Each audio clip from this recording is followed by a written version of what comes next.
Hi, welcome back. Welcome back. Ayun, so after 1 month, nakuha ko na yung mga papeles. Hindi naman 1 month, 2 weeks. 2 weeks nakuha ko na yung papeles. Tapos, temporary plate pa din yung ginagamit ko kasi yung plate mismo wala. So, eto na siya. Marayo-layo na din yung narating ko. So, nakapunta na ako ng Kaibiyang at saka ng mga coffee shop sa Tagaytay. Pero, wala pa din ako masyadong upgrades maliban dito sa phone holder. Ayun, nung kinabit ko yung phone holder, kailangan kong tanggalin yung ganito kasi di na siya kasya. Ayun. Tsaka pala, naglagay na din pala ako ng mudguard para hindi masyadong maputik. Kasi, pag walang mudguard, parang papasukin niya ata tong part na to eh. Ito. So, ito medyo maliit lang siya oh. So, yung putik, kayang mag-pass through doon. Tapos, sa harap din, naglagay din ako ng mudguard. Kaya lang, ang problema,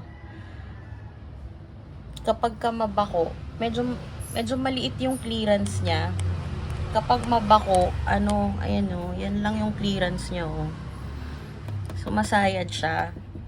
As pag sumakay ako, syempre, bababang ganon yung shocks niya. Sasayad siya kapag ka nababako. Pero pagka diretso yung takbo, ganyan, hindi naman siya sumasayad. Wala siyang problema. Nung una, akala ko walang problema. Akala ko malaki yung clearance. Pero, baka baguhin ko yung pwesto niya. Baka iangat ko ng konti. Or, ano ba? Hindi ko alam. Kung naglagay kayo ng ganito, baka pwede nyo naman akong sabihan. Kung paano hindi siya sasayad. Kasi, maganda na may ganito. Kasi kung wala, yung putik, hanggang dito lang kasi ata yung niya eh. Yung mudguard na original. Ito. Tapos yung putik, aakyat siya dyan sa taas. Mahirap siyang linisin. Ayun.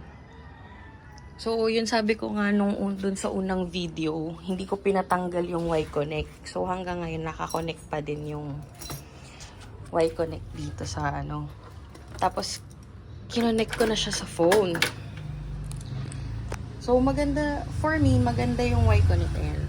Yan, makikita mo, may ganyan kapag ka nakakonect. Ayan, wala. Pag nakakonect yung phone mo dun sa Y-Connect. For me, maganda siya kasi nakikita ko yung fuel consumption, tapos yung trip ko, kung ano yung average speed ko, kung ano yung top speed ko dun sa ride na yon, nalalag siya dun sa Y-Connect. Sa app, ayan. Connect na ulit siya. So, ayun, isa pa pala. Itong upuan, grabe, sobrang lakas. Di ba sabi ko nung una, hindi siya tumutunog. Ngayon, na-experience ko na sobrang lakas ng tunog niya. Pero, hindi naman ako masyadong nababother. Kasi, usually naman, nakaupo ako dito. Maliban na lang pag nakaganyan. Pero, sobrang dalang ko lang naman tong buksan ng ganyan lang.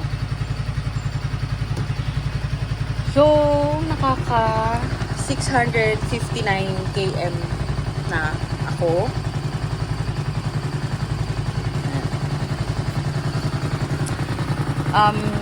Gusto ko ipakita sa inyo kung paano yung itsura ng Y-Connect kasi nga yung iba pinapatanggal siya. So, dito sa video na to, isasama ko yung siguro screenshots saka video kung paano ginagamit yung Y-Connect. Para lang may idea kayo. Kasi sabi nung iba, nalulobat daw sila. Kaya pinapatanggal nila. Sa 1 month ko siyang ginagamit, papasok sa opisina, ganyan. Pumunta nga ako ng Kaibiyang. Okay naman siya. Saka yung battery niya, di naman bumababa ng 12. Kaya sa palagay ko, okay lang naman na merong Y-Connect. So, yun lang. So, ito yung app ng Y-Connect.